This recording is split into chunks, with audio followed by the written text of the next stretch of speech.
Selamat pagi Bapak Ibu, mohon perhatian sebentar sebelum acara kami mulai. Kami perlu ingatkan kembali kepada Bapak Ibu bahwa di kartu peserta Bapak Ibu semuanya terdapat barcode dan bagi Bapak Ibu yang belum melakukan scan, bisa melakukan scan terlebih dahulu biar data Bapak Ibu semuanya masuk ke data registrasi panitia. Terima kasih, acara akan kami mulai kurang lebih dalam 5 menit lagi.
Mohon perhatian, acara akan segera kami mulai.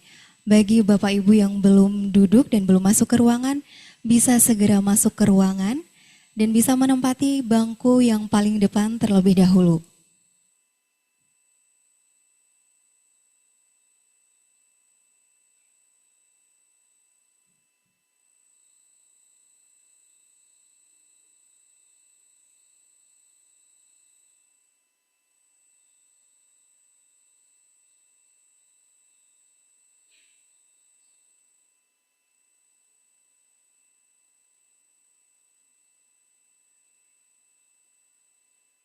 Baik, bismillahirrahmanirrahim. Assalamualaikum warahmatullahi wabarakatuh. Shalom, Om Swastiastu, Nama Budaya, salam kebajikan, rahayu dan salam sejahtera untuk kita semua. Bapak dan Ibu yang berbahagia, suasana di luar begitu syahdu karena sedikit mendung, namun semangat Bapak dan Ibu semuanya yang luar biasa pada pagi hari ini membawakan kehangatan dan juga suasana yang ceria untuk kita semua. Bapak dan Ibu, selamat pagi dan selamat datang. Kami ucapkan kepada yang terhormat seluruh narasumber kegiatan kita pada pagi hari ini. Dr. Fahriansyah Mega Pratama, Magister Kedokteran Klinik Spesialis Bedah. Dr. Setiadi Derajat, Spesialis Bedah Toraks, Kardio dan Vaskular Konsultan, Subspesialis Vaskular dan Endovaskular. Nurse Foni Nurmalia Megawati, Magister Keperawatan WOC ITN. Dan yang kami hormati, seluruh Bapak Ibu peserta workshop pada hari ini, baik yang telah mengikuti secara daring melalui Zoom meeting, maupun yang hadir secara luring pada pagi hari ini. Dan yang kami hormati pula, seluruh panitia pelaksana dan juga sponsor kegiatan kita pada hari ini.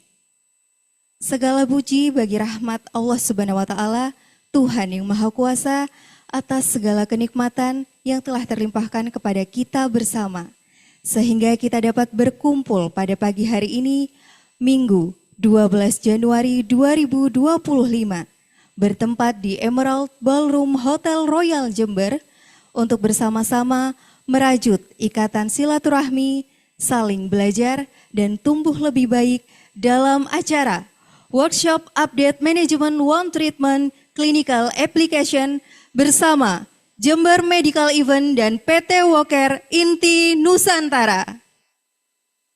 Bapak dan Ibu, terselenggaranya kegiatan kita pada hari ini juga atas partisipasi dari sponsor, yaitu Global Dispo Medica, OneMed, Medikit, Sinar Raya Nugraha, dan SNA. Bapak dan Ibu yang berbahagia, selanjutnya mari kita ikuti dan simak bersama acara hari ini, dan kita awali acara hari ini dengan menyanyikan lagu kebangsaan Indonesia Raya. Kepada seluruh hadirin, baik yang hadir di ruangan maupun yang mengikuti secara Zoom, kami mohon untuk berdiri.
hadirin, disilakan duduk kembali. Bapak dan Ibu yang berbahagia, selanjutnya marilah kita ikuti dan simak bersama laporan sambutan sekaligus pembukaan secara resmi kegiatan workshop kita pada pagi hari ini yang akan disampaikan oleh Ketua Panitia Pelaksana Workshop, Nurse Muslehudin Sarjana Keperawatan. Kepada yang kami hormati, Nurse Muslehudin, disilakan.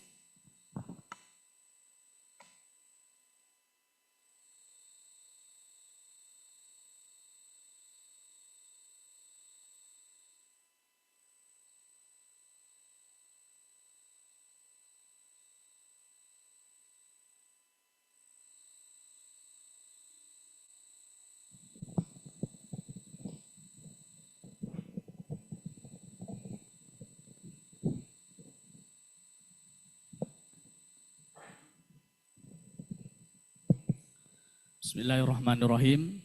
Assalamualaikum warahmatullahi wabarakatuh. Alhamdulillahi rabbil alamin. Wassalatu wassalamu ala ashrafil anbiya'i wal mursalin. Sayyidina wa habibina wa maulana Muhammad wa ala alihi wa sahbihi ajmain. Amma ba'du. Yang terhormat seluruh pemateri workshop yang pada kesempatan kali ini hadir dan akan membersamai kita dari awal hingga akhir. Beliau Dr. Fahriansah Mega Pratama, SPB, Dr. Setiadi Derajat, SPB TKV Konsultan, dan Ibu Nes Foni Nurmalia Megawati, MKep WOC ITN. Secara pribadi dan mewakili seluruh panitia penyelenggara, saya mengucapkan terima kasih sebanyak-banyaknya kepada beliau semuanya. Dan yang saya hormati seluruh partisipan peserta workshop yang pada kesempatan kali ini hadir, baik secara offline maupun secara online. Yang saya hormati seluruh tim Solusi Medical Event dari WCare Center Bogor. Begitu juga seluruh prinsipal yang telah membantu kami di dalam suksesi acara ini. Dan tak lupa yang saya banggakan kepada seluruh teman-teman saya, seluruh panitia dari Jember Medical Event. Bapak Ibu sebagai Ketua Panitia, saya mengucapkan banyak terima kasih kepada seluruh pihak, pemateri, kemudian para peserta workshop dan semuanya atas kerjasamanya dan berkenannya Bapak Ibu bisa hadir pada acara yang kami selenggarakan ini. Kedua kalinya kami mengucapkan mohon maaf yang sebesar-besarnya bila mana ada kekurangan pada kami di dalam prosesi penyelenggaraan acara workshop ini. Bapak Ibu, perlu saya informasikan bahwa peserta workshop pada kesempatan kali ini seluruhnya lebih dari 700 peserta yang hadir, baik secara online maupun offline. Kemudian seperti yang kita tahu Bapak Ibu, acara workshop ini Bapak Ibu akan mendapatkan SKP Kemenkes RI yang pembelajarannya Bapak Ibu bisa akses nanti pada sekitar jam 14.00. Jadi saya menghimbau Bapak Ibu bisa secara fokus dengan seksama mengikuti acara workshop ini dari awal tanpa bingung tentang LMS. Untuk LMS sudah pasti terverif semuanya. Bapak Ibu, kalau kita berbicara luka, kita berbicara tentang sesuatu yang tidak pernah habis, selalu dibicarakan dalam banyak forum, baik itu seminar, workshop, ataupun pelatihan perawatan luka di Indonesia. Selain daripada itu, kasus yang kita hadapi di fasilitas kesehatan di Indonesia sangat baik. Sangat banyak, sangat banyak ya. Tidak pernah habis. Setiap hari kasus luka terus bertambah. Terkadang kita sebagai seorang praktisi luka atau seorang klinisi luka, baik dokter ataupun perawat, dihadapkan pada satu kondisi di mana luka sulit sembuh atau bahkan minimal progres atau bahkan yang paling buruk mengalami perburukan ya. Oleh karena itu pada titik ini saya kira penting untuk kita sebagai nakes di Indonesia ini untuk kiranya bisa membangun pola pikir yang kritis terhadap luka yang kita hadapi. Paling tidak kita bisa bertanya Bapak Ibu apakah ada problem vaskuler yang melatar belakangi luka ini sehingga susah untuk sembuh. Atau asesmen kita kurang tepat sehingga sangat berpengaruh pada treatment yang kita berikan kepada pasien. Atau bahkan kita tidak tahu cara kontrol infeksi pada luka tersebut sehingga bukannya perbaikan maka luka tambah buruk ya. Oleh karena itu Bapak Ibu paling tidak ada 3 tema besar ini yang akan dipaparkan oleh pemateri kita yang sudah expert di bidang luka ya. Oleh karenanya Bapak Ibu nanti bisa saling interaksi. Saya kira di ruangan ini baik yang offline ataupun online, banyak praktisi yang ikut ya. Bapak Ibu bisa saling bertukar pikiran, bertanya apa yang mungkin bisa ditanyakan terhadap problem yang Bapak Ibu temukan di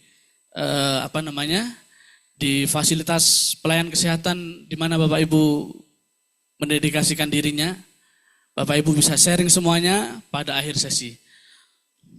Semoga acara ini bisa memberikan kemanfaatan bagi kita semuanya, utamanya sebagai nakes di Indonesia, secara umum bagi warga negara Indonesia yang berada di bawah pelayanan kita sebagai nakes. Tanpa berpanjang lebar Bapak Ibu, saya mengucapkan selamat mengikuti acara workshop dari awal hingga akhir. Kurang lebihnya mohon maaf. Billahi taufiq wal hidayah. Wassalamualaikum warahmatullahi wabarakatuh. Bapak Ibu, saya buka acara ini, workshop, update manajemen, one treatment, klinik. Terima kasih Bapak Ibu. Boleh diberikan tepuk tangan yang meriah Bapak Ibu. Terima kasih kami ucapkan kepada Nurse Musleh atas sambutan sekaligus telah membuka kegiatan kita pada hari ini.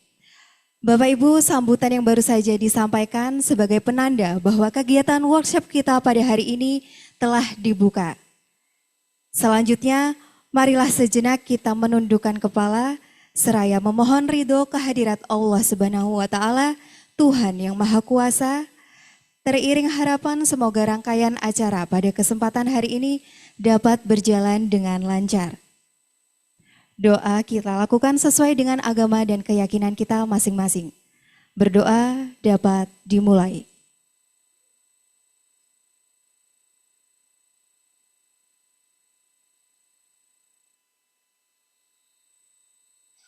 Berdoa dapat diakhiri. Bapak dan Ibu, selanjutnya kita akan segera memasuki agenda utama kita pada hari ini, yaitu pembahasan atau penyampaian materi pertama terkait dengan Wound Assessment and Management Wound Treatment yang akan disampaikan oleh Dr. Fahriansyah Mega Pratama, Magister Kedokteran Klinik Spesialis Bedah. Dan pada sesi ini kita akan dipandu secara langsung oleh moderator. Bapak dan Ibu, perlu kita ketahui bersama bahwa moderator kita adalah Dr. Sindia Rima Rohmatika Bunga Lestari. Dan dokter cantik kita hari ini, beliau pernah menempuh pendidikan dokter umum pada tahun 2009 hingga tahun 2012 di Fakultas Kedokteran Universitas Jember. Dan beliau menyelesaikan pendidikan profesi dokter umum di Universitas Jember pada tahun 2015. Saat ini, beliau bekerja sebagai dokter umum di Rumah Sakit Paru Jember dan juga Rumah Sakit Citra Husada Jember. Bapak dan Ibu, Dokter Bunga juga pernah mengikuti pelatihan. Yang pertama ada pelatihan Advanced Trauma Life Support yang diadakan oleh PERKI pada tahun 2023. Beliau juga pernah mengikuti pelatihan Dry Workshop yang diadakan oleh PLD Fakultas Kedokteran Universitas Indonesia pada tahun 2022. Beliau juga pernah mengikuti Didactic Course General Practitioner yang diadakan oleh Department of Ophthalmology Universitas Brawijaya dan juga Perdami Malang Raya pada tahun 2022. Beliau juga pernah mengikuti pelatihan komunikasi efektif dalam pelayanan rumah sakit yang diadakan oleh Arsada Jawa Timur pada tahun 2022. Baik Bapak dan Ibu sekalian, mari kita sambut dengan hangat dan juga beri tepuk tangan yang meriah untuk moderator kita hari ini, Dr. Bunga.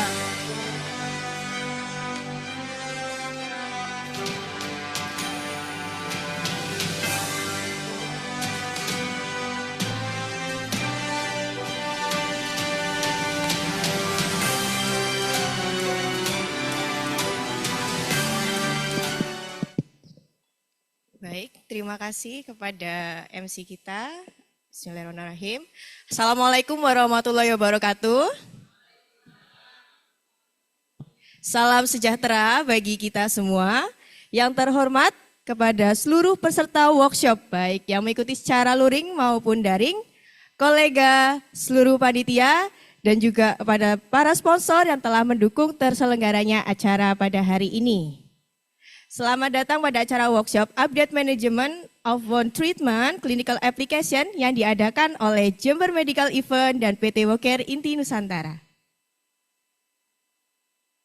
Izin memperkenalkan diri, saya Dr. Sindiari Maromatika Bunga Lestari akan memandu jalannya materi sesi 1 ini. Sebelum dimulai, kita akan memutarkan video tentang tata tertib webinar. Silakan operator.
Spesialis bedah, Magister Kedokteran Klinis. Silakan sambil naik ke panggung, dokter. Izinkan saya membacakan sedikit profil beliau. Dr. Fahriansyah menyelesaikan Prodi Pendidikan Dokter di Fakultas Kedokteran Universitas Jember tahun 2012. Kemudian melanjutkan ke jenjang dokter spesialis, ke Pendidikan Dokter Spesialis Bedah Fakultas Kedokteran Universitas Airlangga. Menyelesaikan pada tahun 2021, kemudian Magister Ilmu Kedokteran Klinik Fakultas Kedokteran Universitas Airlangga di tahun yang sama, tahun 2021. Beliau juga memiliki sejumlah publikasi ilmiah, yaitu Correlation Between Serum Interleukin 6 Levels and Clinical Response to Anthracycline-Based Neoadjuvant Chemotherapy Regimen in Locally Advanced Breast Cancer, dan The Reconstruction of Mandible Defect with Pectoralis Major Osteomyocutaneous Flap in Ameloblastoma Patient. Dr. Fahrian juga memiliki pengalaman kerja, mungkin tampil di displaykan untuk CV Dr. Fahrian. Untuk pengalaman kerja, beliau pernah bekerja sebagai dokter umum di Rumah Sakit Balung Jember, di PT Etirta Medical Center, Rumah Sakit Kusnadi Bondowoso, dan Mitra Medika Bondowoso. Dan saat ini beliau bertugas sebagai dokter spesialis bedah di Rumah Sakit Paru Jember, RSUD Dr. Haji Kusnadi Bondowoso, dan Rumah Sakit Bina Sehat Jember. Dr. Varian juga memiliki pengalaman di bidang pengabdian masyarakat pada pelayanan kesehatan bergerak Dinas Kesehatan Provinsi Jawa Timur tahap 3 di Kecamatan Arjasa, Pulau Kangean tahun 2021. Dr. Varian juga aktif mengikuti berbagai pelatihan seperti laparoskopik hernia, laparoskopik basic advance, dan masih banyak lagi. Dan dalam sesi ini, Dr. Varian akan membawakan materi yang berjudul Wound Assessment and Management of Wound Treatment. Dan materi ini sangat penting mengingat asesmen dan penanganan luka yang tepat ini merupakan suatu aspek yang krusial untuk meningkatkan kualitas hidup pasien dan juga mencegah komplikasi. Mari kita simak bersama pemaparan materi dari Dr. Variansyah spesialis bedah kepada Dr. Variansyah Mega Pratama spesialis bedah Magister Kedokteran Klinis. Waktu dan tempat kami persilakan. Silakan dokter.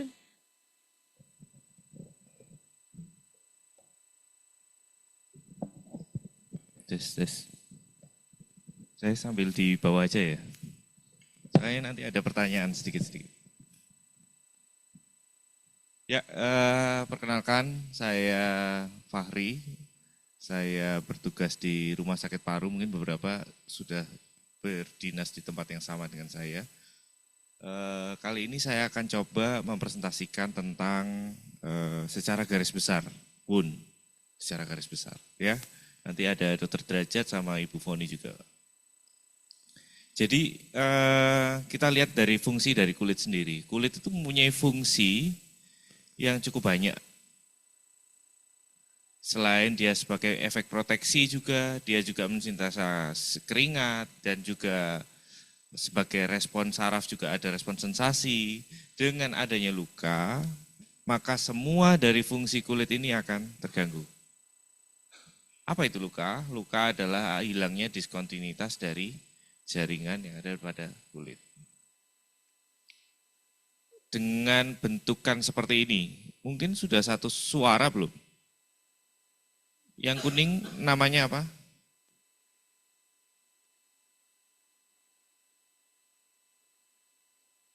Yang kuning? Slav. Ya, yang hitam? Jadi biar nanti itu satu bahasa. Jadi kalau kita ngomong bisa sama persepsinya. Nekrotik. Merah di tengah. Granulasi.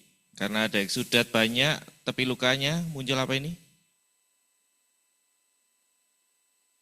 Maserasi. Oke? Bahasanya sudah sama belum? Jadi biar paham nanti nggak lapornya kalau komunikasi dengan sesama, pasienku merahnya banyak, kuningnya banyak. Nah, jadi biar tahu, oh ini nekrotiknya ada, slavnya ada, eksudatnya mulai ada, dan dia ada maserasi di tepi luka. Kalau kita lihat klasifikasi, itu ada akut dan kronik berdasarkan time frame dari waktu sembuhnya.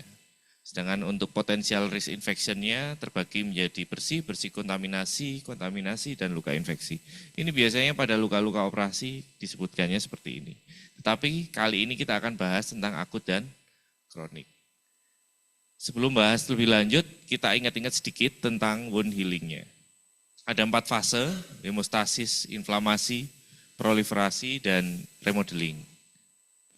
Ada yang masih ingat hemostasis sampai berapa hari? Dari fase-fase hemostasis ini, apa yang terjadi? Yang pertama adanya vasokonstriksi. Kemudian mulai munculnya platelet pada area yang terjadi cedera dan munculnya clot formation. Setelah itu muncul fase inflamasi. Inflamasi di sini yang berperan adalah sel darah putih. adanya aktivasi dari neutrofil, makrofag yang sudah mulai keluar, makrofag yang sudah mulai menghasilkan proinflamasi dari sitokin-sitokin yang ada. Kemudian masuk ke dalam fase proliferasi, masuk hari kelima dan seterusnya sudah mulai jaringan itu mulai muncul reepitelisasi, mulai muncul neovaskularisasi, mulai muncul granulasi. Sel-sel sudah berubah, masuk dan kemudian setelah 21 hari akan masuk ke dalam fase remodeling, di mana ini kolagen yang akan banyak di sini. Pada luka kronis bagaimana? Nah, contohnya ini, salah satu contoh saja, pada luka diabetik. Apa yang terjadi? Makrofag mulai sedikit. Neovaskularisasi yang terbentuk mulai jarang. Sel-sel, neutrofil dan sebagainya juga sifatnya sedikit kurang. Akhirnya apa? Proses wound healingnya jadi terlambat. Itulah yang disebut dengan luka kronis.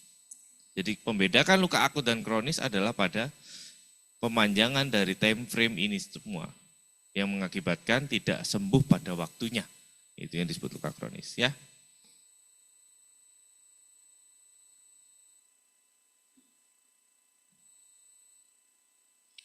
Apa yang mempengaruhi? Nah, secara sistemik dan secara lokal. Kalau kita ngomong secara sistemik ada malnutrisi, adanya diabetes mellitus, dia penggunaan kortikosteroid jangka panjang, pasien-pasien menjalani kemoterapi, obesitas, usia tua, merokok, dan sebagainya. Kita pandang secara sistemik.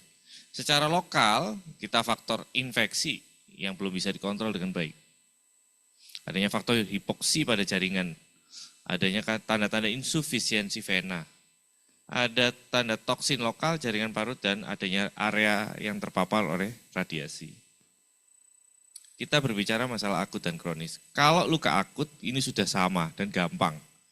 Tinggal kita closure aja, mau primary closure dan sebagainya, kita tidak bahas kali ini. Kalau luka akut banyak ditemui di UGD atau di keseharian orang luka, trauma dan sebagainya. Kita ngomong sekarang luka kronis. Nomor 1, luka apa ini?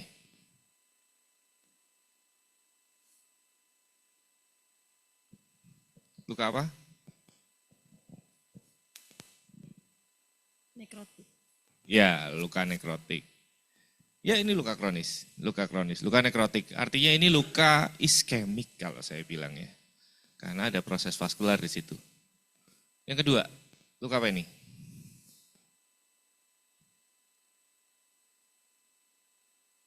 Ya.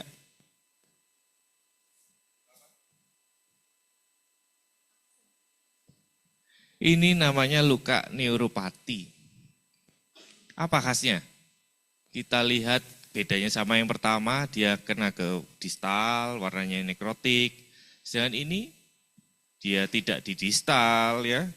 Dia ada penebalan daripada tepi lukanya, kalus mulai terbentuk, namanya luka neuropati. Oke? Ini sudah pada sering ketemu kalau ini.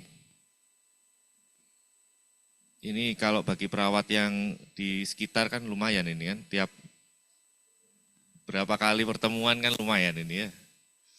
Ini namanya dekubitus atau pressure ulcer kita ngomongnya, luka dekubitus ya. Ini luka kaki, vaskuler, ya ini namanya venous ulcer.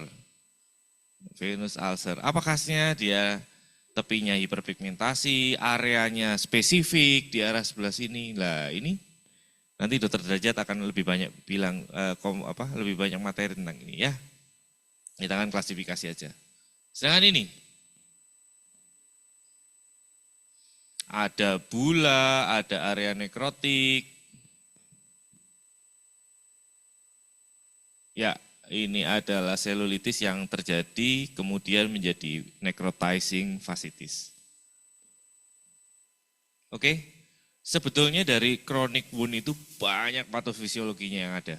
Bisa dari infeksi mulainya, bisa dari neuropati yang tadi disebutkan, bisa faktor iskemik karena faktor vaskular, bisa karena pressure seperti ulcus decubitus, ada venous ulcer, ada luka karena malignansi, ada faktor karena kelalaian kita di rumah sakit misalnya, pasang infus, ekstravasasi injury, dan bisa saja sifatnya mix.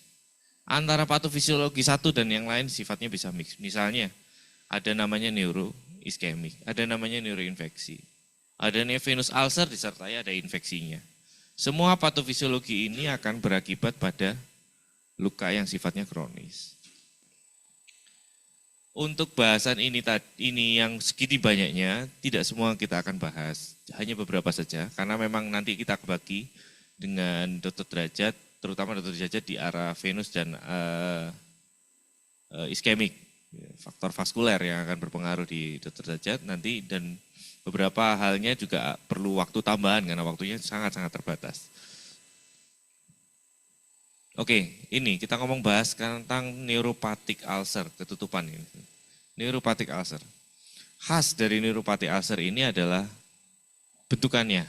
Kalau kita lihat ada luka dengan tepinya lebih menebal, kalusnya lebih tebal, dengan tengahnya ada hiperemi dan sebagainya.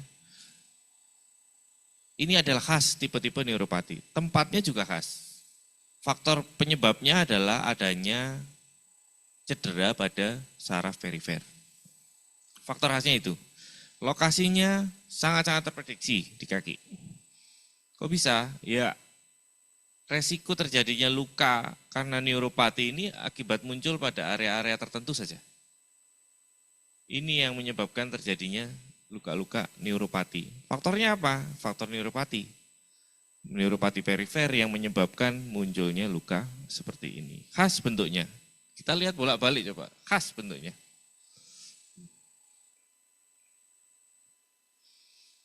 Salah satu contohnya pada kasus-kasus dengan diabetic foot. Adanya diabetik neuropati. Lebih dari 60% rata-rata dengan kaki-kaki diabetik neuropati ini. Adanya hilang sensasi ya. Merupakan salah satu tanda. Jadi kalau kita pegang, dia bisa nyeri sekali atau dia bahkan tidak terasa sama sekali. Sensasi inilah yang membuat dia makin cedera yang dia sendiri nggak tahu. Kenapa lukanya tambah lebar, tambah tidak karu-karuan. Jadi dia sangat-sangat susah untuk membedakan karena faktornya ada di faktor sarafnya. Adanya nyeri dia nggak bisa prediksi, nggak bisa rasakan. Mati rasa ini tiba-tiba luka terus ya.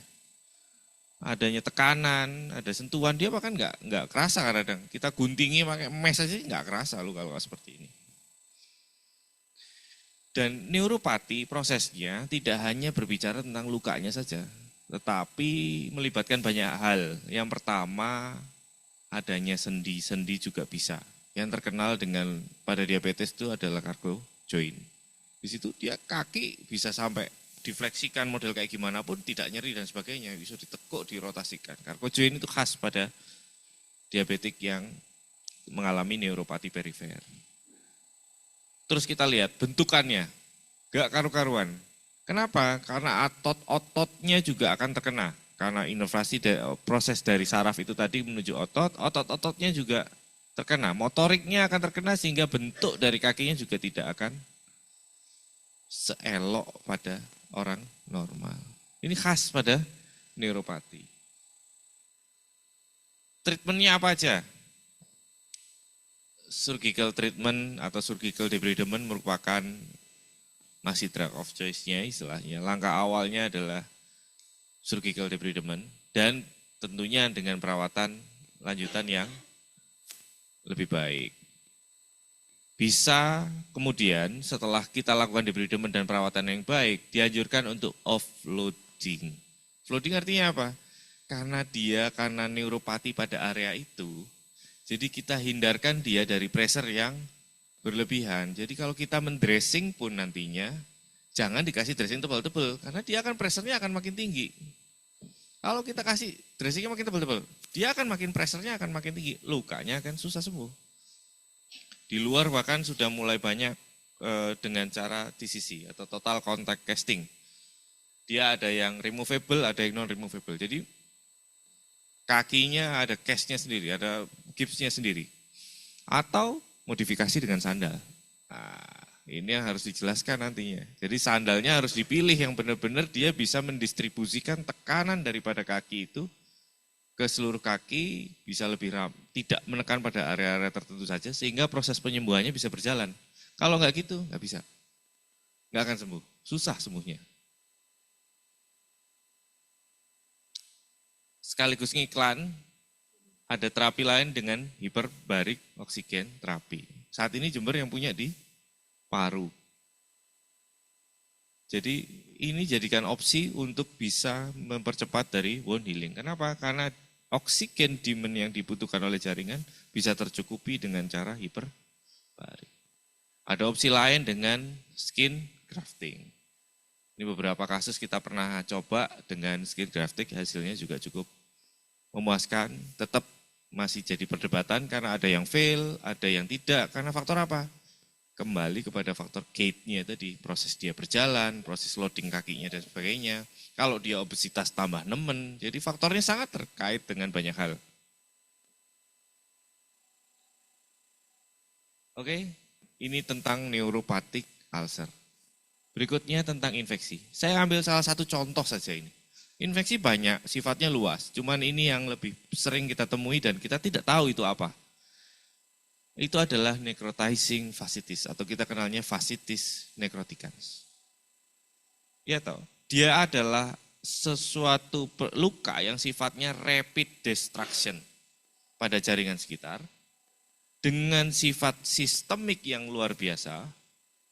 Jika tidak bisa ditatangani dengan baik akan menyebabkan morbiditas dan mortalitas. Faktornya banyak. Ada DM dan sebagainya, ada obesitas, malnutrisi, geriatri yang paling sering muncul. Seperti gambar tadi, laki-laki tua, tangannya bengkak dan adanya bula. Sign dan simptomnya adalah sifat lokal dari lukanya adalah ekstensif nekrosis pada area fasia, dengan area kulit sekitar, dengan tanda-tanda sistemik, intoxication. Jadi orangnya akan terlihatnya sangat toksik. Treatmentnya apa? Nggak usah banyak-banyak, langsung hospital care. Kenapa? Karena perlu antibiotik yang baik untuk bisa mengontrol dari faktor sistemiknya. Tandanya apa sih? Tandanya adanya pus, adanya bula, adanya area nekrotik dengan erythematus dan gangren skin. Ada pembengkakan, seperti itu. Kenapa terjadi itu? Karena awal mulanya mikroorganisme itu masuk, kemudian dia akan menyebabkan pengeluaran dari enterotoksin dari bakteri yang akibatnya mulai muncul bula dan ekimosis. Ini khas tandanya. Yang sifatnya progresif, artinya apa? Tidak terjadi dalam minggu, tapi terjadi dalam onset 1-2 hari. Cepat, langsung masif, langsung keluar semuanya bulanya. Dengan bintik-bintik hitam nekrosis. Ini khas daripada infeksi. Yang saya bahas selanjutnya tentang ekstravasasi. Yang penting adalah initial treatment-nya pada ekstravasasi. Initial treatment di sini kita harus tahu dulu jenis obatnya. Obat-obat ini adalah kategori merah. Obat-obat seperti yang kita sering adalah adrenalin, doputamin, norepinefrin, dan sebagainya. Kita harus lihat obat-obatnya apa yang masuk yang menyebabkan ekstravasasi injury. Inisial terapinya apa? Ya di stop infusnya, tapi tidak usah dicabut. Aspirasilah waktu kita dari area yang ekstravasasi itu. Tidak usah diberikan tekanan, tidak boleh di flushing. Gunakan anti nyeri, gunakan kompres hangat atau kompres dingin. Beberapa referensi menyebutkan kompres hangat lebih dianjurkan karena lebih cepat mendispersi obat. Kenapa? Karena obat yang masuk biasanya adalah vasoaktif berupa adrenalin dan sebagainya. Kalau kita berikan kompres dingin akan semakin nekrotik areanya dan efek ke distalnya juga akan lumayan. Dan lakukanlah washout prosedur. Washout prosedur ini ada kriterianya. Beberapa referensi menyebutkan memang kalau pembengkakannya lebih dari 30% dari sirkumferensial, kita lakukan washout mekanisme. Kalau tidak ditangani dengan baik, jadinya apa? Chronic wound. Datang lagi dengan luka model seperti ini di tangan. Mirip seperti neuropati, jaringan slavnya banyak dan sebagainya, area hipereminya ada dan sebagainya. Apa yang dilakukan? Lakukan assessment, lakukan bed preparation, pilih dressing yang tepat. Oke, dari wound management itu sendiri sebenarnya 3 hal itu tadi yang sudah saya sampaikan. Ada wound assessment, wound bed preparation, sama wound dressing. Sekarang saya tanya lagi, ini luka apa? Iskemik. Luka iskemik, kita lihat lagi areanya. Areanya pada area yang dengan penebalan tepinya, berarti dia mix antara neuro dan iskemik. Kalau ini ekstravasasi. Kalau ini selulitis, hiperemi, batasnya diffuse, nyeri, dan edema. Kalau ini,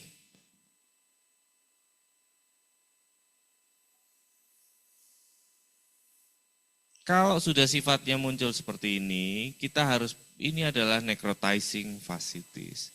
Kenapa? Karena ada luka, ini sebenarnya kalau fotonya lebih jelas lagi ada titik lukanya. Berarti dia sifatnya adalah deep infection, infeksi yang lebih dalam dari superficial skin.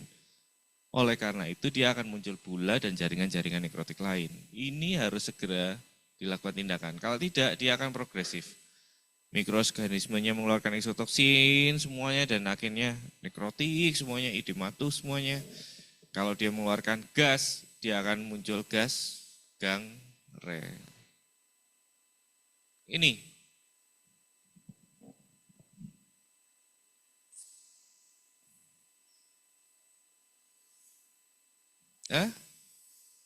Sebut aja nggak apa, nggak ono.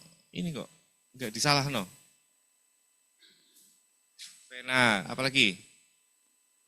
Ini kalau ditanya historinya riwayat luka bakar. Apa? Riwayat luka bakar, ada luka susah sembuh, biasanya disebut dengan ini luka karena malignansi. Khas karena malignansi, kenapa? Ada yang disebut dengan Marjolin ulcer. Luka itu khas karena malignansi luka bakar, dia awalnya luka bakar, kemudian dia bergenerasi, kemudian menjadi malignansi. Mau dirawat model kayak gimana? Enggak akan sembuh. Namanya Marjolin ulcer.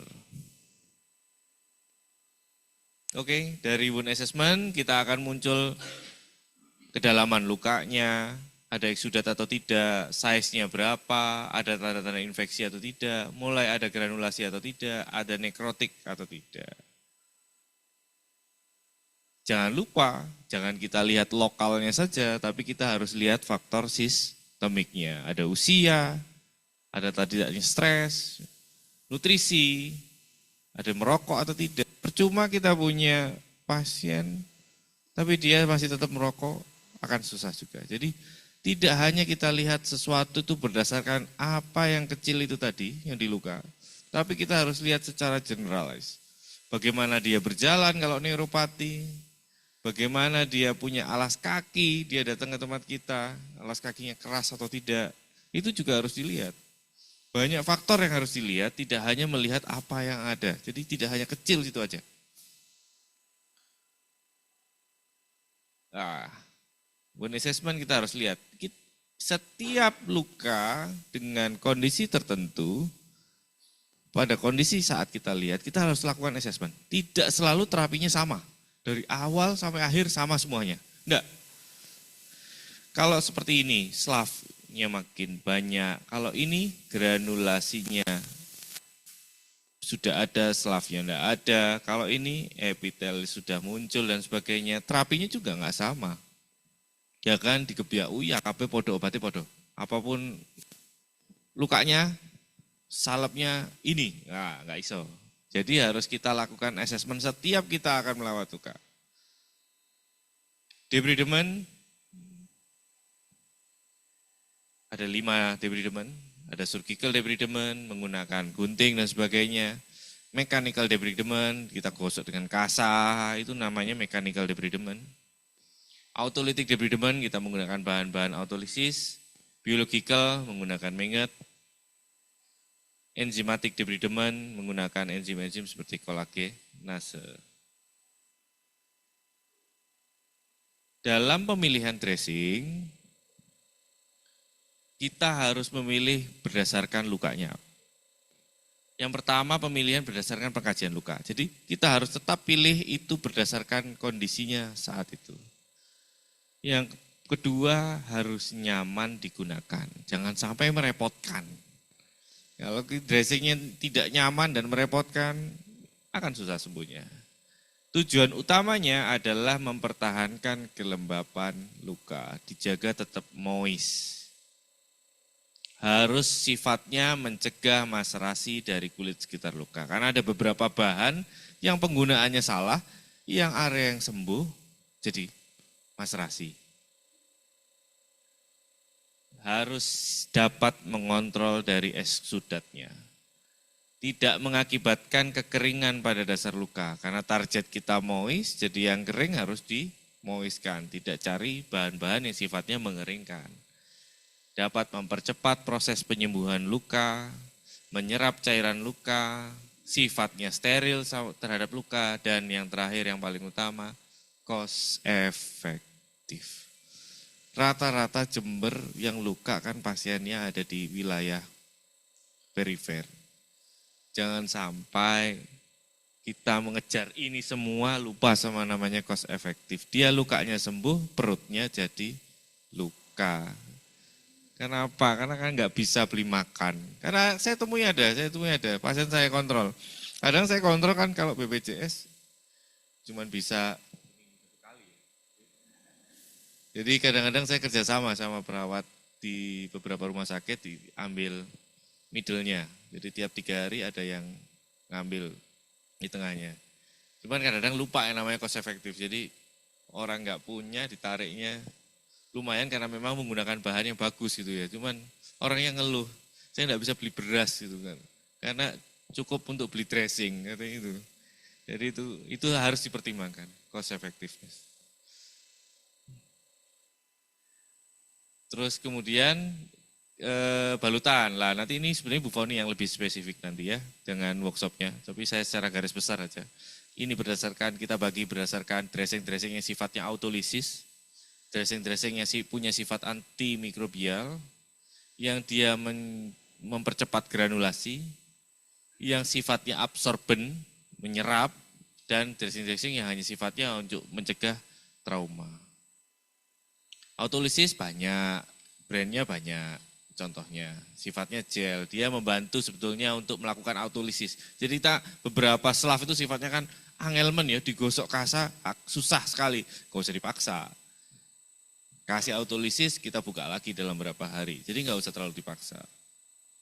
Kadang-kadang memang agak susah. Wah digosok nggak keluar-keluar, nggak bersih-bersih, nggak merah-merah. Nggak usah dipaksa, ada autolisis, kasihnya dressing autolisis. Ya. Kelebihannya ya membantu proses penyembuhan, mengangkat jaringan dan sebagainya. Cuman ingat, dia memerlukan balutan sekunder. Kenapa? Karena dia menyebabkan maserasi di kulit di sekitar luka. Jadi hati-hati dalam penggunaan autolisis ini. Luka yang sehatnya jadi ikut merah kalau dressingnya nggak tepat. Sedangkan dressing antimikrobial, beberapa obat bahan-bahan untuk luka ini sifatnya punya efek antimikrobial. Yang paling umum sering dipakai silver, nah, terkenal. Ya, Yaluset, sulfadiazin dan sebagainya yang mengandung Ag, dia berikatan dengan DNA RNA protein sehingga menyebabkan kematian sel dari bakteri. Kalau secara kayak gini kan sudah nggak praktis ya. Jadi kalau dihafalkannya kalau sudah ada Ag plusnya dia sifat sitotoksik terhadap sel bakteri. Itu aja. Jadi penggunaan ini kalau sudah ada infeksi dan sebagainya. Oke, harganya cukup lumayan. Yaluset berapa ya? Hampir 200.000 ya. Yaluset. Berapa sediaan juga harganya lumayan. Kadioximeriodin. Ya, ini betadin yang warnanya kayak betadin yang serbuk powder dia, Yodosop powder yang pernah saya tahu ada sediaannya. Kadioximeriodin. Sifatnya juga antimikrobial. DACC, Glutimate Sorbate, dia mengikat kuman kepada ininya. Jadi kalau ada kuman, dia nempel ke Glutimate-nya, terus buang. Jadi di sisi dia menempel kumannya pada DACC-nya, akibatnya kita bisa buang. Bisa untuk ngisi rongga juga, luka-luka yang berongga kita bisa pakai DACC juga bisa. Ini yang bahan berikutnya Octenic. Brandnya banyak, ada Octenic Gel, ada Octadin dan sebagainya. Sifat dasarnya Octenic, dia hasil uji terhadap resistensi antibiotiknya bisa kuat terhadap kuman-kuman seperti MRSA. Cukup efektif. Sifatnya ada yang gel, dia bisa sebagai antolitik juga. PHMB atau Kilbak. Nah, ada Kilbak, punya OneMed, punya Polisan, saya baru trial dari OneMed untuk Polisan. Kelebihannya dari Kilbak, dari Polisan, kalau ini lebih wangi. Kalau Prontosan belum, saya nggak dikasih soalnya trialnya. Kilbak lebih wangi, kalau kita cuci pakai Kilbak, ada komposisinya, ada fragrance-nya, ada parfumnya. Kalau Polisan nggak ada aromanya. Jadi rata-rata lebih suka karena luka bau kan, dicuci aja pakai Kilbak itu. Jadi sifatnya lebih tidak berbau, jadi karena wangi. Sama dia punya efek yang bagus terhadap kuman-kuman MRSA, Candida dan sebagainya. Kemudian absorben, absorben banyak pilihannya juga. Sifatnya dia penyerap. Ada komposisi yang gabungan, ada absorben plus silver, ada punyanya WeCare silver ya, sering saya pakai juga itu. WeCare silver dia absorben juga ada komposisi silvernya. Dia bahan dasarnya bisa foam, hidrokoloid, kalsium alginat, sama hidroselulose. Banyak lah, nanti dijelaskan secara detail oleh Foni nanti pemilihannya. Cuman ini kalau saya kategorikan sebagai absorben penyerap. Kasa bisa kasa. Kalau ini mahal, ya ganti kasa. Lebih sering datang dipanggil ke rumah, ya toh. Kalsium alginat juga sama, dia akan jadi gel nantinya kalau bercampur eksudat, glutimate alginat dan sebagainya. Dia menyerap absorben sifat utamanya. Terutama pada luka-luka yang eksudatnya banyak. Sedot aja pakai ini. Harganya juga lumayan. Hidrokoloid. Kemudian ini juga sama, ini brand-brandnya hidroselulose, Aquacel. Sama dia bisa sebagai absorben ya, dari Convatec. Yang berikutnya adalah non-adheren. Non-adheren ini dia sifatnya hanya lapisan fiber dan polyester aja, sifatnya tidak lengket, sehingga waktu kita ngangkat tidak ikut jaringan epitelnya, apalagi luka-luka yang sudah menjalani granulasi dan epitelisasi. Apa contohnya? Tanpa perlengketan ini contohnya apa? Putih sop, ya.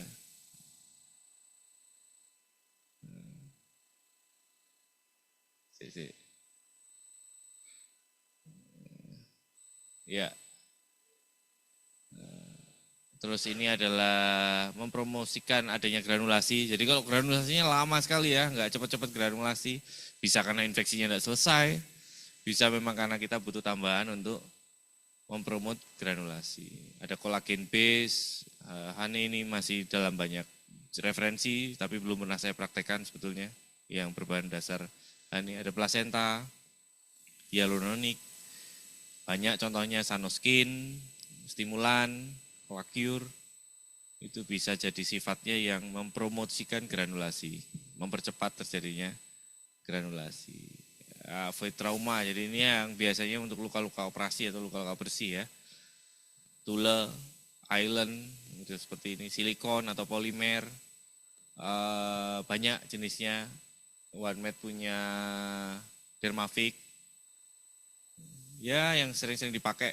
Jadi enggak semua itu pakainya sama. Biasanya kalau di rumah sakit Tule ya, Sufratul, pakai untuk semua luka Sufratul. Bactigras itu semua luka pakai Tule pokoknya. Enggak semua itu. Jadi kita harus lihat dia itu apa, lukanya apa. Masih sekretnya banyak ya. Saran saya enggak, kasihlah absorben banyak. Ya, secara tipsnya bila berongga maka isi. Bila basah maka serap. Bila kering maka dilembabkan, dan bila kotor maka dibersihkan. Prinsipnya secara garis besar itu. Bahan-bahannya itu tadi, banyak kombinasi-kombinasi bahan. Sedikit tentang NPWT. Beberapa luka memang kita kadang-kadang perlu modifikasi. Terutama area tertentu yang sekretnya cukup banyak, eksudatnya banyak. Kalau pakai absorben bisa bangkrut. Karena kan buat ganti absorbennya itu mahal harganya. Pakai kasa ya lebih murah, lebih sering dipanggil karena lukanya rembes dan sebagainya. Bisa lebih ekonomis kan kasa. Ada lagi kita pakai VAC atau NPWT, Negative Pressure Wound Therapy. Cocok biasanya kalau kita pakai luka dekubitus. Lebih enak pakai ini, ngontrolnya lebih gampang. Karena orang dekubitus pada dasarnya bukan orang seperti kita terus jadi dekubitus, enggak. Bukan orang-orang yang teman-teman Oka enggak ada operasi, duduk-duduk jadi dekubitus gitu, enggak. Jadi orang-orang yang sudah imobilisasi. Jadi kadang-kadang membalikkannya butuh banyak orang, memiringkannya butuh banyak orang. Komponennya ada vakumnya pasti, ada selang untuk evakuasinya, ada tubingnya, dan ada kanister penampungnya. Lah ini harusnya ada kanisternya nanti. Kemudian ada transparan dressing, ini ada spons yang disteril, biasanya dititipkan untuk steril. Disambungkan sama saksen aktif dari komponen NPWT. Ada MOU ya, OneMed ya biasanya. Ya, OneMed. OneMed kemarin bilang ke saya kalau punya alatnya, kalau butuh ya panggil aja OneMed. Wah, pasiennya yang susah. Memang yang enak yang kita datang berulang memang ya. Ke rumah datang balik itu enak. Yang di poli ya seneng kok saja nih. Wah, wis resik gitu kan. Enak. Jadi kalau pasien datang bolak-balik itu yang di poli juga seneng. Wah, udah bersih nih. Gampang. NPWT sifatnya dia bisa secara primer dia akan menstabilkan suasana dari luka, melakukan saksen aktif pada luka sehingga cairan-cairan eksudat akan mudah terserap. Menurunkan edema dengan cepat, gitu. Terus kemudian secara sekundernya dia meningkatkan angiogenesis, merangsang pembuluh darah baru, mempercepat preparasi bed luka, granulasi juga akan lebih cepat. Jadi memang ini efektif dan kontrolnya enak sebetulnya untuk pasien-pasien. Beberapa ada pasien saya yang perawat di ibunya kebetulan kena dekubitus, saya coba pakai NPWT. Enak, bisa dimodifikasi juga. Tekanannya 50 sampai 175 mmHg. Jadi tekanannya di kisaran itu saja sambil kita evaluasi. Jangan sampai terlalu berlebihan karena akan muncul bula pada area-area yang lain. Indikasinya pada luka kronis, bisa di kaki, bisa karena dekubitus, bisa. Luka akut sama luka trauma juga bisa, kalau kita langsung pingin di secondary healingnya. Luka-luka Dyson abdomen juga bisa. Luka pasca skin graft dan pasca flap ini perlu hati-hati dalam pemasangannya. Kontraindikasi, ya tetap luka karena malignansi. Karena akan susah tetap. Ada vaskular yang expose, Yang kesedot nanti malah darahnya, dia lukanya nggak nutup, orangnya anemis malahan. Kesedot semua darahnya. Apalagi faktor hemostasisnya tidak adekuat, jadi granulasinya bisa muncul, tapi karena ada faktor hemostasisnya tidak bagus, bleeding terus, tidak selesai. Ada luka karena fistula, tapi ini masih beberapa, kita masih trial oke. Jadi di beberapa rumah sakit masih kita coba, misalnya fistula intrakutan dengan Dyson midline itu kita coba juga bagus hasilnya, asal nutrisinya juga bagus. Hanya memperkecil dari jaringan fistulanya. Luka dengan jaringan nekrotik lah, ini kan tidak bisa disedot. Jadi perlu kita surgical debridement dulu baru pasang VAC-nya. Dan kontraindikasinya jika viabilitas struktur vitalnya terganggu akibat keberadaan VAC. Misalnya pada luka-luka yang post flap dan sebagainya itu akan sangat terganggu karena vaskularisasinya juga terganggu. Ini contohnya, ini tubingnya, ini transparan dressingnya, ini sponsnya. Nah, kalau nggak bocor ya nggak usah ganti. Nanti sambil dievaluasi dalam 7-10 hari ke depan. Oke, ini contoh kita dalam pendekatan dari wound healing. Kadang luka seperti ini itu kayak susah sekali sembuhnya ya. Kita terapi berdasarkan dia kondisi datang, kita ukur. Ya, kita kurang, ini sudah berkurang, granulasinya sudah banyak, mulai muncul epitelisasi dan akhirnya kecil. Jadi kayak gini serasanya kayak gampang, tapi pada prosesnya itu butuh assessment berulang. Setiap dia datang, dia apa nih kondisinya nih? Datang sekretnya hijau, wah hijau, berarti kita harus pakai antimikrobial dulu, pastikan dia. Mohon maaf dokter, waktu presentasi tersisa 5 menit lagi. Ya, jadi kita harus setiap dia datang, setiap kita datang ke luka, kita harus lakukan reassessment. Ini contohnya, ini yang ngerjakan kebetulan teman-teman perawat di Rumah Sakit Paru. Pasiennya wanita, datang kondisinya seperti impossible ya. Teman-teman perawat di Rumah Sakit Paru ini yang mengerjakan Mas Musleh. Kontrol rutin akhirnya seperti ini. Jadi kayak gini serasa kayak susah sekali. Orang yang enggak mau, skin graft enggak mau, sembarang-barang enggak mau. Ini maunya cuma datang ke poli itu aja tiap minggu minta ambil obat sama rawat luka. Apapun enggak mau ini, mau kita, sebetulnya lama kita mau tutup pakai skin graft, saya skin graft enggak mau juga. Ya sudah dirawat tapi juga endingnya bisa. Hanya sisa terakhir di poli itu 1 senti ya. Tapi ini proses neuropati karena cukup banyak dan lihat bentuk kakinya, kaki-kaki jenis neuropati model seperti ini ya. Ya, ini kembali ke tips lagi, tetap sama pada dasarnya. Ya, jadi kalau ada buku ya, ini buku yang paling saya suka adalah dari Moses Sin. Good judgment comes from experience. Dan experience itu datang dari bad judgment. Jadi karena kita merawat setiap kali, kita melakukan trial, akhirnya kita bisa punya penilaian yang baik, berasal dari pengalaman-pengalaman kita sebelumnya. Jadi itu sangat penting.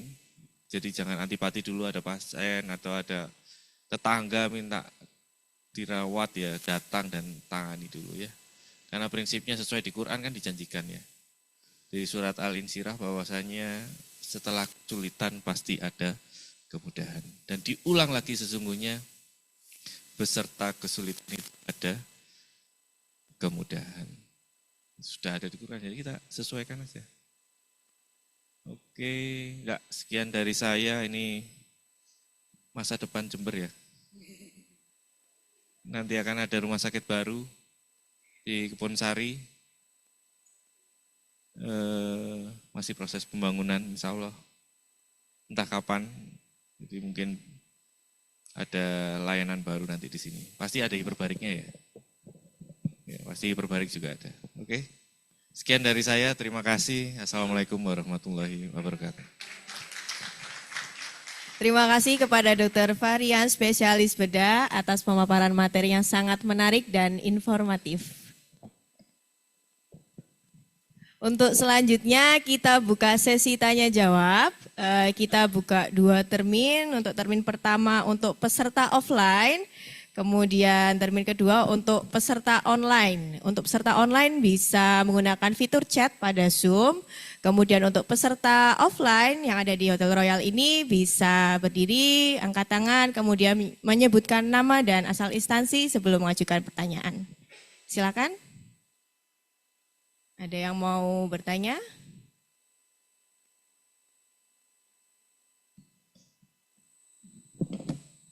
Silakan.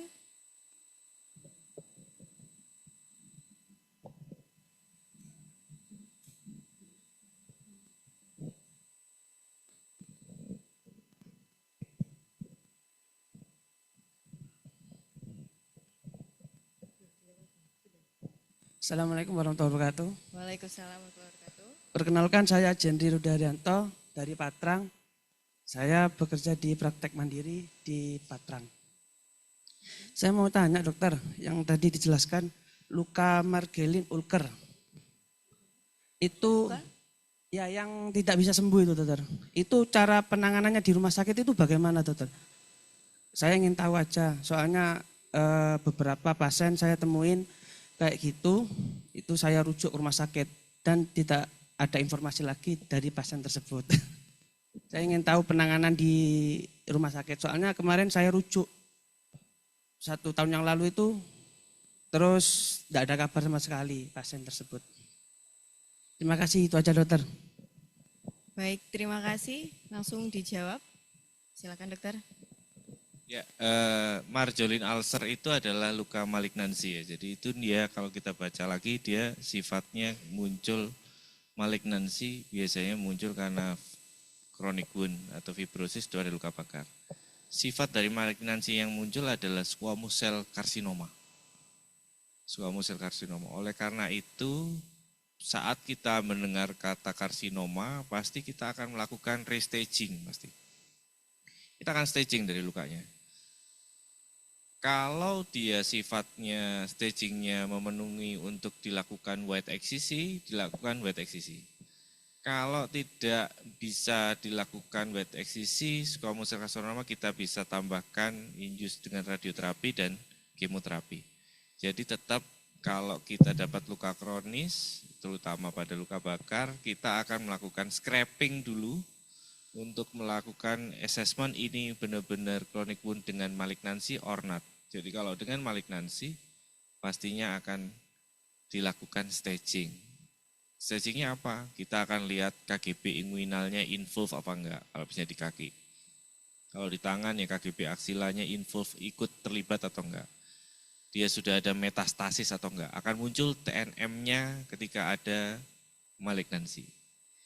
Jadi kalau sudah muncul TNM-nya baru kita lakukan treatment. Bisa kombinasi dari surgical maupun kemoradiasi.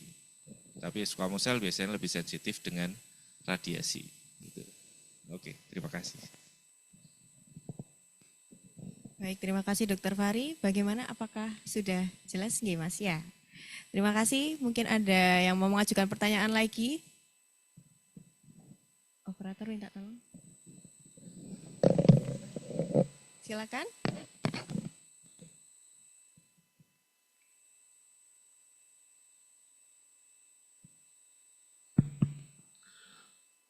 Assalamualaikum warahmatullahi wabarakatuh. Waalaikumsalam. Perkenalkan saya Sony Dwi Prasetyo dari instansi Puskesmas Sukowono. Di sini saya pernah kedatangan pasien dok, izin menanyakan untuk penanganan pertama pada gas gangren yang sudah mencapai titik patella. Di sini penanganan awal apakah diperkenankan atau diperbolehkan untuk melakukan fiksasi dengan elastis bandit di atas patella dan dilakukan suctioning. Setelah itu penanganan yang benar pada saat pertama kali tindakan harusnya apa dok? Karena setelah di anamnesa lukanya itu lebih dari 2 minggu. Ngaten, terima kasih. Assalamualaikum warahmatullahi wabarakatuh. Baik, terima kasih. Silakan Dokter Fahrian untuk menjelaskan tentang penanganan pertama pada gas gangren. Jadi pada gas gangren itu kita harus kenali dulu itu gas gangren atau bukan. khasnya kita pegang areanya dan teraba adanya gravitasi atau tidak. Kretek-kreteknya itu kenapa enggak? Bukan kretek-kretek abal-abal ya, tapi kretek-kretek pada luka. Kalau iya itu adalah gas gangren, jawabannya adalah immediate hospitalized. Jadi segera admisi dari rumah sakit. Penanganan pertamanya sebetulnya adalah broad spectrum antibiotik. Itu adalah sudah masuk guideline bahwa gas gangren itu akan jelek. Leukositnya akan meningkat drastis karena sistemik infeksinya akan berat. Oleh karena itu segera admisi di rumah sakit, baru kita melakukan surgical debridement dengan sedatif. Karena kasihan, karena rata-rata nyerinya luar biasa. Tidak perlu di bandage, tidak perlu diapakan, tapi segera di KIE. Bahkan kalau saya senangnya, saya suruh keluarganya untuk pegang. Karena kalau keluarganya itu kadang rejected, kalau kita harus melakukan insisi lebar untuk mengevakuasi gasnya, itu keluarganya kadang rejected. Pegang, rasakan krepitasinya, beda dan sebagainya kita kerjakan. Jadi memang kita harus mencapai fokus lapisan dari infeksinya dengan surgical. Jadi nggak mungkin kita insisi kulit tok, kadang dia infeksinya jauh lebih dalamnya di fascia premuscularis untuk mencapai mengevakuasi gas gangren itu tadi.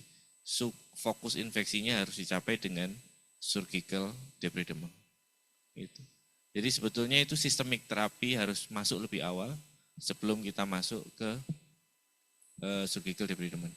Kalau ada pun cukup di KIE dijelaskan dan untuk segera masuk ke rumah sakit. Karena bakterinya rata-rata yang saya dapatkan seringkali agak susah sensitivitasnya. Beberapa spesifik mungkin kita bisa pakai anaerob metronidazole dan sebagainya, cuman di ruangan pun setelah surgical debridement kita harus rutin intens untuk irigasi. Karena memang sifatnya biasanya sirkuler ya, satu entire leg gitu.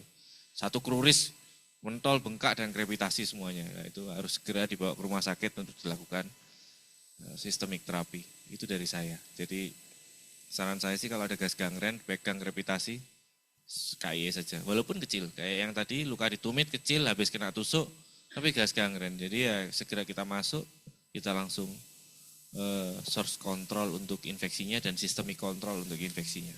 Itu dari saya. Oke, terima kasih. Terima kasih Dr. Fahri. Bagaimana sudah bisa dimengerti nggih?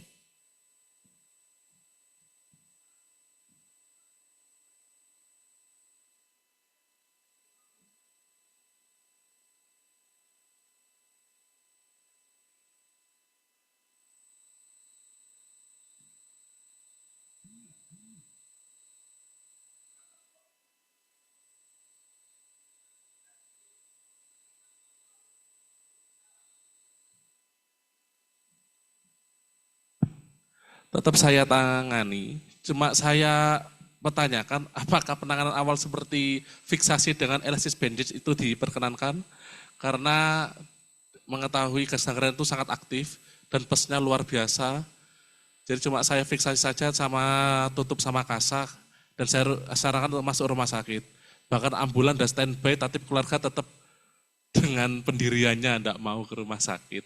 Jadi sebagai nakes serba salah, takutnya tidak bertanggung jawab bagaimana gitu. Terima kasih. Silakan dokter.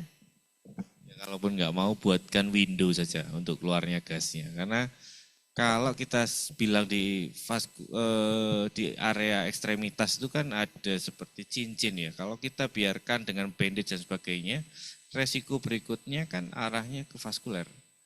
Vaskuler distalnya yang akan jadi bermasalah, jadi nanti jadi PR tambahan lagi. Bisa septic emboli dan sebagainya. Oleh karena itu kalau memang ada gravitasi itu buatkan window saja untuk gasnya bisa keluar supaya ya seperti kita menangani pasien dengan kompartemen sindrom. Jadi buatkan jalan dia keluar supaya edemnya bisa berkurang. Itu saja sih.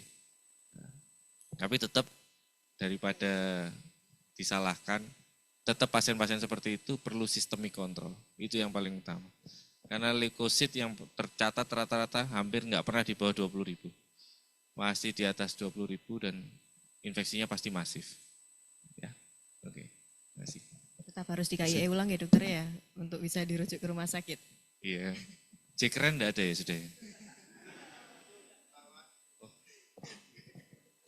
Baik, terima kasih. Untuk selanjutnya mungkin kita bisa buka pertanyaan via live Zoom. Minta tolong operator. Wah, ini ada pertanyaan dari Ahmad Eko Wibowo. Apakah faktor psikologis juga mempengaruhi faktor penyembuhan wound healing? Stres misalnya, karena stres bisa dapat menekan sistem kekebalan tubuh dan menghambat produksi kolagen yang diperlukan untuk memperbaiki jaringan. Silakan Dokter Fahri. Bertanya atau jawab ini, saya bingung. Jadi pada dasarnya stres itu nggak ada yang bagus. Stres itu nggak ada yang bagus ke badan. Dia akan meningkatkan kortisol 20 kali lipat di dalam otak. Sehingga metabolisme efek simpatisnya akan meningkat. Jadi nggak ada yang bagus dari stres ini. Orang stres itu akan meningkat 20 kali lipat metabolismenya. Jadi disarankan memang tidak boleh stres. Karena prinsipnya kembali kepada surat An-Nisa itu, sesuatu yang ada kesusahan pasti ada kemudahan. Jadi harus di KIE juga bahwasanya setiap kondisi itu stres gak ada yang bagus. Pada malignansi aja, pada kanker aja, stres gak bagus. Semua akan meningkatkan survival, disease free intervalnya jadi akan turun. Jadi orang yang survivalnya 5 tahun karena stres dia akan turun. Beberapa penelitian, bahkan pernah saya baca penelitian di Servo Anwar dan sebagainya, dia ada scoring stresnya pada pasien malignansi itu nggak bagus juga. Jadi stres apapun itu tidak akan pernah bisa membuat kondisinya jadi lebih baik. Jadi perlu dikonseling lebih dalam lagi terkait stresnya. Dan faktor-faktor yang lain juga sangat berpengaruh pastinya. Faktor lokal seperti kolagen dan sebagainya itu berpengaruh. Tapi pada faktor sistemiknya saja berpengaruh. Dia akan meningkatkan produksi kortisol 20 kali lipat. Ini akibatnya menyebabkan stres pada sistem endokrin kita dan akibatnya juga nggak akan bagus pada sistem lokalnya. Seperti itu. Jadi tetap dengan konseling, stres tidak akan bagus untuk kondisi apapun. Gitu. Oke, ya makasih. Ya, terima kasih Dokter Fahri. Saya rasa sudah cukup untuk sesi tanya jawab. Karena waktu kita sangat terbatas. Terima kasih kepada Dr. Fahriansyah Mega Pratama, spesialis bedah, Magister Kedokteran Klinis, atas pemaparan materinya sangat komprehensif dan mendalam terkait wound assessment and management of wound treatment. Dari materi yang sudah disampaikan, kita pahami bahwa penilaian luka merupakan langkah yang sangat krusial untuk menentukan penanganan yang optimal. Faktor-faktor sistemik seperti stres, nutrisi, diabetes, dan usia, serta faktor lokal seperti infeksi, hipoksia perlu dipertimbangkan lagi dalam proses penyembuhan luka. Selain itu, pentingnya persiapan dasar luka, teknik debris demang, pemilihan balutan yang sesuai ini sangatlah berpengaruh terhadap hasil klinis pasien. Dan harapan kami semoga ilmu yang sudah dibagikan oleh Dr. Fahri tadi dapat menjadi panduan praktis bagi kita semua untuk meningkatkan kualitas perawatan luka di tempat masing-masing. Terima kasih sekali lagi atas partisipasi dari seluruh peserta dan jangan lupa untuk terus memperbarui ilmu melalui forum-forum ilmiah seperti ini. Sampai jumpa pada kesempatan berikutnya dan tetap semangat dalam memberikan pelayanan terbaik untuk pasien kita. Selamat siang, wassalamualaikum warahmatullahi wabarakatuh. Waktu saya kembalikan ke MC. Terima kasih kepada Dokter Bunga dan juga Dokter Fahri. Bapak dan Ibu, sebelum kita ke sesi selanjutnya, mohon berkenan untuk Dokter Fahri tetap berada di panggung terlebih dahulu karena kita akan menyaksikan bersama pemberian cindera mata yang akan diberikan oleh Ketua Panitia kita pada hari ini. Kepada Nurse Muslehudin kami silakan untuk ke depan dan kepada petugas kami silakan.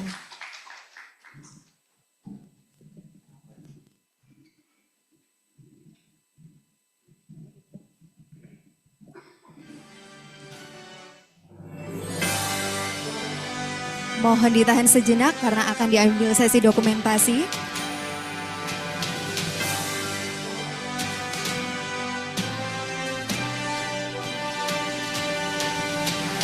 Baik, terima kasih Dokter Fahri. Dan boleh sekali lagi diberikan tepuk tangan yang meriah Bapak Ibu. Luar biasa sekali, sangat informatif dan luar biasa materi yang disampaikan oleh Dokter Fahri.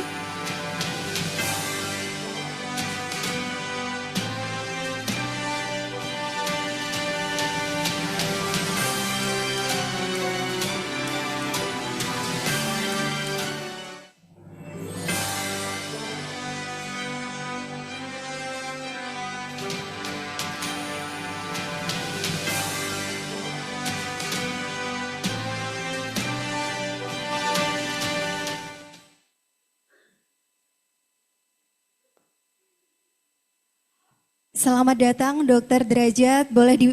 Kita berikan tepuk tangan yang meriah Bapak Ibu telah hadir Dokter Derajat di tengah-tengah kita semua. Dan mohon izin sebelum kita ke sesi selanjutnya, boleh kita foto bersama terlebih dahulu Dokter Fahri, Dokter Derajat, Dokter Lia, Dokter Bunga. Bisa berdiri ke depan panggung. Kita akan sesi foto bersama terlebih dahulu.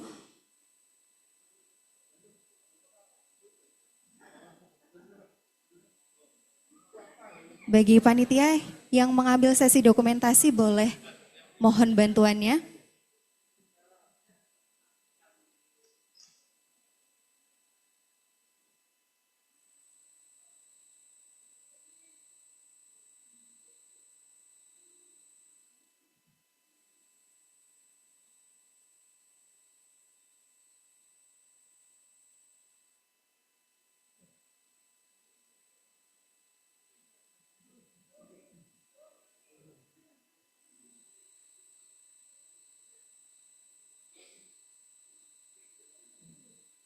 Baik, terima kasih. Silahkan kembali ke tempat.